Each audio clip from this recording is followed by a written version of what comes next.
We have inherited Asylum Hotel California. People arrive in the asylum system and they never leave. Now, we had often warned that it would frankly be cheaper to put them up in the Paris Ritz. Frankly, it turns out, it would actually be cheaper to buy the Paris Ritz. He thought the whole policy on Rwanda was batshit, and then he went out to bat for it. It's just not serious. Oh, this is absolutely brilliant. During yesterday's statement in the House of Commons on the Border Security and Asylum, where the Home Secretary, Yvette Cooper, laid out the Labour Party's plans on a strong border security. But before all that, she got a bit of a rollicking from Lindsay Hoyle. Now, the statement received for both the Speaker and also for the Shadow Home Secretary, Jimmy Dimley, James Cleverly. They both received the statement late and quite rightly criticised the Home Secretary for doing what she spoke out against while she was Home Secretary on a number of occasions. Well, she started off about what the country wanted was like a strong border security while showing compassion for those fleeing persecution, and mentioned that 19 people have already died in the Channel this year, while at the same time pandering to the gammons who think that we're being invaded by hordes of illegal immigrants that are coming over here to steal your jobs, your women, and food from the mouths of your children, while at the same time too lazy to work and are only here to live on our not-so-cracking welfare. She spoke about the criminal gangs still making massive profits, undermining our border security and putting lives at risk. Also, crossings are up by 10% from last year in the first half of 2024, and decision-making have dropped, the asylum backlog is rising, and asylum support massively increased in the last 3 years. Since her appointment, she said she was shocked at what she had found out. After she spoke about the security and enforcement arrangements being too weak and the gangs operating with impunity, Yvette Cooper turned to the gimmick that is the Rwanda bill. And what you will hear next will leave you astounded. So 2.5 years after the previous government launched it, I can report it has already cost the British taxpayer £700 million in order to send just 4 volunteers. Those costs include £290 million payments to Rwanda, chartering flights that never took off, detaining hundreds of people and then releasing them, and paying for more than 1,000 civil servants to work on the scheme. A scheme to send 4 people. It is the most shocking waste of taxpayers' money I have ever seen. Looking forward, the costs are set to get worse. Even if the scheme had ever got going, it's clear it would only cover a minority of arrivals. Yet a substantial portion of future costs were fixed costs. For example, the annual direct payments to Rwanda, the contracts for escorts, the staffing in the Home Office, the detention and reception centres and more. So the taxpayer would still have to pay out no matter how few people were relocated. And most shocking of all, over the 6 years of the Migration and Economic Development Partnership forecast, the previous government had planned to spend over £10 billion of taxpayers' money on the scheme. They did not tell Parliament that. Mr. Speaker, I want to thank the Rwandan government for working with the UK in good faith, because the failure for this policy lies with the previous UK government. It has been a costly con, and the taxpayer has had to pay the price. She then turned to the Illegal Migration Act, calling it a failure in stopping the boats, and unworkable, and had legal contradictions, citing Section 9 of the Act that people arriving in the UK can claim asylum and get asylum accommodation. Now, under Section 30, if they arrive after March 2023 and meet key conditions in the Act, there will be no decisions made on their case. They are just stuck in limbo. Even if they are here unlawfully, they cannot be returned to their home country. They will remain here indefinitely at the taxpayer's expense. The Home Secretary then went on to talk about the scale of the mess in the Home Office and the eye-watering potential costs to the taxpayer. And if your blood pressure was already rising, you're more likely to explode after what you're going to hear next. Now, the Home Office estimate that around 40% of asylum cases since March of 2023 should be covered by these Illegal Migration Act conditions. The remaining 60% under the previous government's policy should still have been processed and cleared in the normal way. However, even though previous ministers introduced this new law 12 months ago, they didn't ever introduce an effective operational way for the Home Office to distinguish between the cases covered by the Illegal Migration Act and the other cases where decisions should continue, between the 40% and the 60%. So as a result, decisions can't be taken on any of them. I have been shocked to discover that the Home Office has effectively stopped making the majority of asylum decisions. Thousands of asylum caseworkers cannot do their proper job, and as a result, the backlog of asylum cases is now going up. It is the most extraordinary policy I have ever seen. We have inherited Asylum Hotel California. People arrive in the asylum system and they never leave. The previous government's policy was effectively an amnesty, and that is the wrong thing to do. And it isn't just bad policy, it's also completely unaffordable. The cost of this indefinitely rising asylum backlog in hotel and accommodation support bills is astronomical. The potential costs of asylum support over the next 4 years, if we continue down this track, could be an eye-watering 30 to 40 billion pounds. That is double the annual police budget for England and Wales. The Home Secretary then set out their 5-point plan where this government were going to get a grip. First, they were going to tell the Rwandan government that this deal is now done, saving the taxpayer a further £220 million and a further £700 million that was put aside to cover their migration and economic development partnership. Secondly, they will invest some of the money they save from the migration partnership into a new Border Security Command to smash the gangs. Thirdly, replace the Rwanda bill with a serious returns and enforcement programme. Fourthly, clearing the backlog by making asylum decisions again and ending the chaos and the use of asylum hotels. And fifthly, working more closely with Europe to tackle the causes of migration as well as the Rome process. And if you want to know more, transcript will be down below in the description box. But then she finished off with this about the 14 years of Tory chaos. Mr. Speaker, this country will always do our bit alongside others to help those fleeing war and persecution. But we need a proper system where rules are enforced. There are no quick fixes to the chaos created over the last 14 years, and it will take time to clear the asylum backlog, to bring costs down, to get new enforcement in place, to strengthen our borders and prevent dangerous boat crossings. But there is no alternative to serious, hard graft.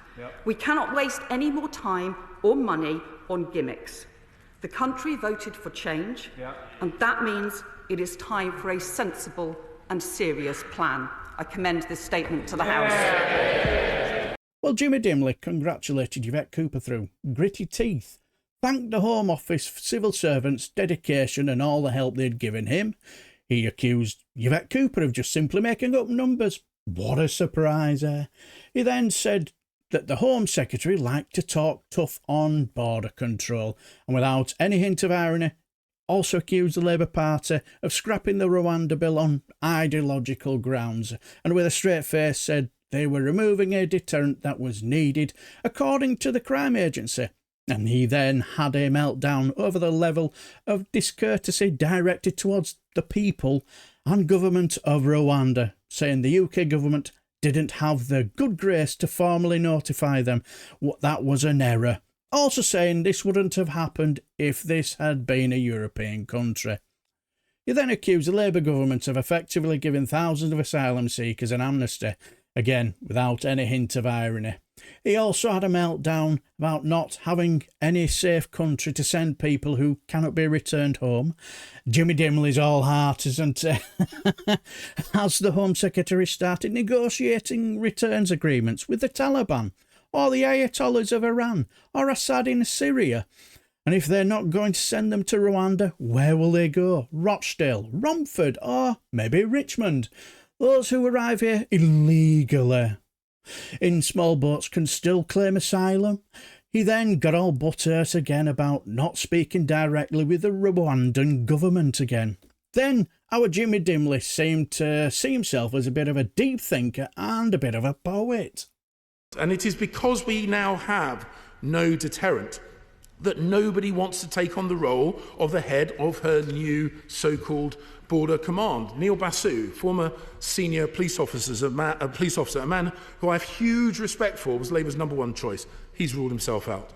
And we now learn that General Stuart Skeets, again a very highly respected former British Army general who was in large part responsible for delivering the Albania deal, which cut small boat arrivals by 90% from that country, has resigned from his position as Director of Strategic Operations. To misquote Oscar Wilde, to lose one border commander could be seen as a misfortune. To lose two looks like carelessness, perhaps even incompetence. I also notice, and it's available online for those who are thinking of applying, that the new job advert for Labour's Border Security Command is located not in Kent, where the channel is, but is flexible from Belfast, Bristol, Cardiff, Durham, Glasgow, Liverpool or Manchester, none of which, the last time I checked, are anywhere near the English Channel.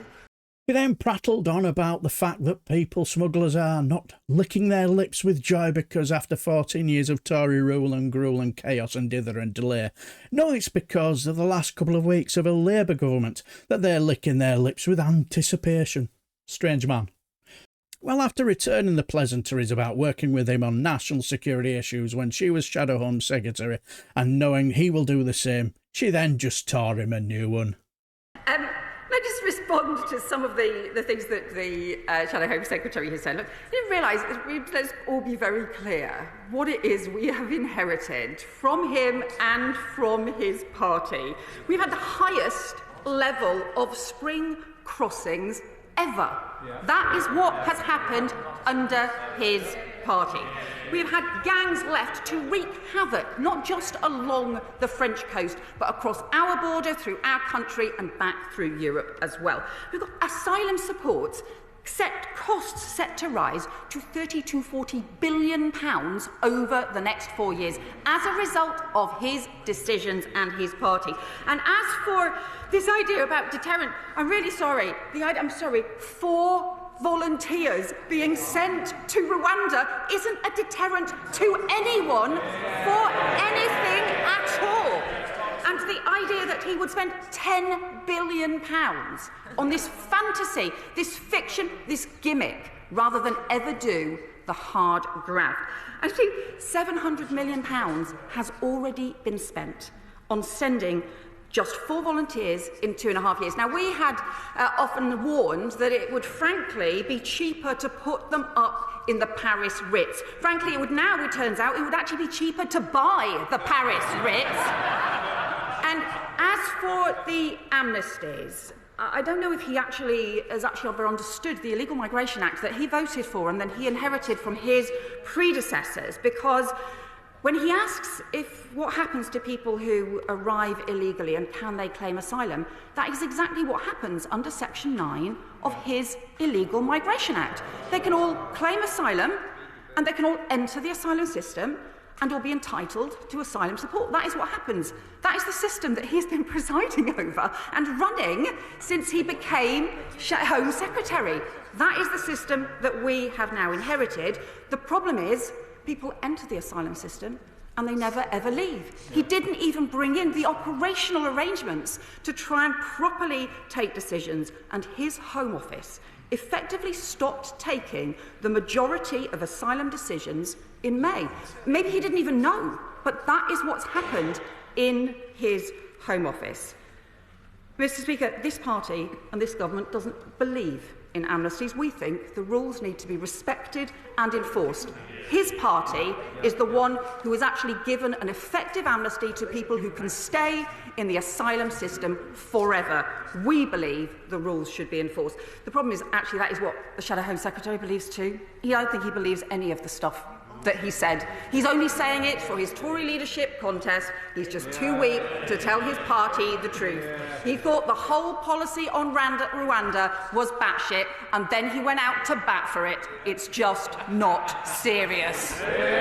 Absolutely spot on, wasn't she? The Rwanda scheme was just a gimmick, and an astronomically expensive gimmick too, wasn't it? He's not a serious individual at all, is he? But someone who you can say is a serious individual is Lib Dem spokesman Richard Foord, who had an interesting question. In the year 2018, the number of small boat arrivals stood at 299. In the year 2023, last year, the number was over 29,000. What happened in those intervening 5 years? One thing that happened in those intervening 5 years was the closure of the Vulnerable Persons Resettlement Scheme.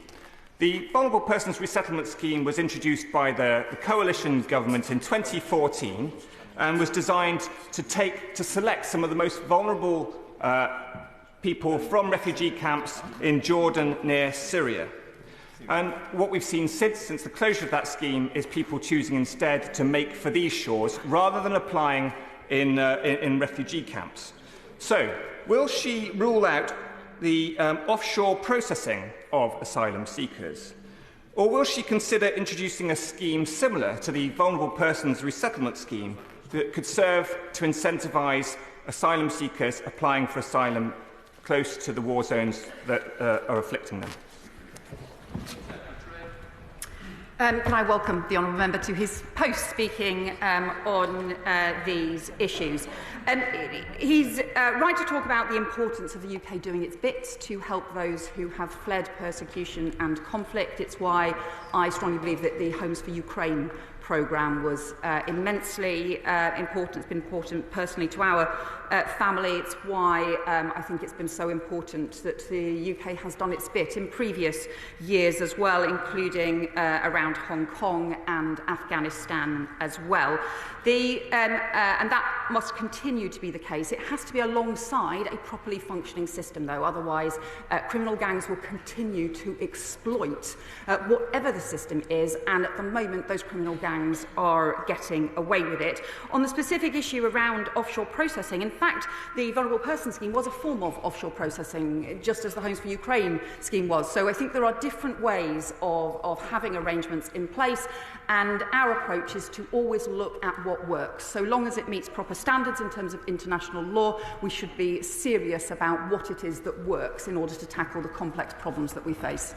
Oh, she didn't say yes or no, did she? But I did think it was a good question, and maybe the Vulnerable Persons Resettlement Scheme is something to seriously consider. Who knows? But what I do know is, clearly, Yvette Cooper made our Jimmy Dimley look like an absolute cretin, didn't she? Again. But what do you guys think? Is the Vulnerable Persons Resettlement Scheme a bit of a goer? Is Jimmy Dimley a bit of a muppet? Well, let me know down below. And again, if you want to read the transcript, it's down below in the description box. So I shall just bid you farewell and take care, my friends.